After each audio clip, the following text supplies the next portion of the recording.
بہت زیادہ مال و دولت جمع کرنے کے باوجود بھی قبر میں انسان کو خالی ہاتھ ہی جانا پڑتا ہے۔ اچھا کام کرنے سے دل خوش ہوتا ہے اور برا کام کرنے سے دل اداس ہوتا ہے۔ کائنات کا ہر ذرہ اپنے اندر ایک راز چھپائے ہوئے ہے، جس پر غور و فکر کرنے سے ہی اس کی حقیقت واضح ہوگی۔ پیاسا شخص خود کو چشمے کی طرف بڑھنے سے نہیں روک سکتا۔ جس چیز کو تم برا سمجھتے ہو سکتا ہے وہ تمہارے حق میں بہتر ہو۔ بعض اوقات انسان سکون کو ہر چیز میں تلاش کرتا ہے، لیکن وہ اس کی اپنی ذات میں ہی چھپا ہوتا ہے۔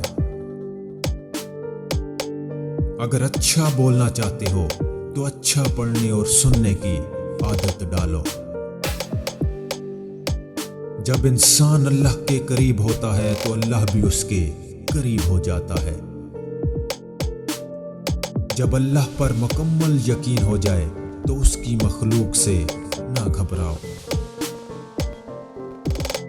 اللہ تعالیٰ نے فرمایا، میں ویسا ہی ہوں جیسے میرا بندہ مجھے تصور کرتا ہے۔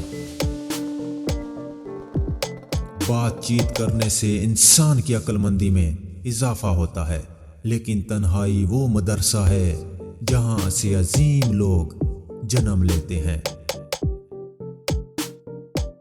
اپنی بری عادتوں اور برائیوں کو جلد از جلد سدھارنے کی کوشش کریں، کیونکہ دیر کرنے سے عادت پختہ ہو جاتی ہے۔ جو شخص خدا کو بھول کر دنیا کی بھول بھلائیوں میں کھو جاتا ہے وہ ذلیل و رسوا ہو جاتا ہے۔ نماز پڑھتے وقت یہ تصور کیا کرو کہ تم اللہ کے سامنے سر جھکائے کھڑے ہو۔ سچ جانے بغیر کسی کے بارے میں غلط بات نہ پھیلائیں۔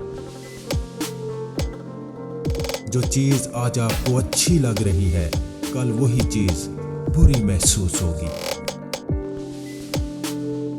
اگر آپ طاقت رکھتے ہیں تو باتیں کرنے اور ہمدردی جتانے کی بجائے عملی طور پر لوگوں کی مدد کریں۔ جب اللہ نے آپ کی زندگی کو اچھا موڑ دینا ہوتا ہے تو آپ کو جھوٹے اور مکار لوگوں سے دور کر دیتا ہے۔ گناہوں اور غلطیوں پر شرمندہ ہونے اور ان کی معافی مانگنے سے اللہ پاک معاف فرما دیتا ہے۔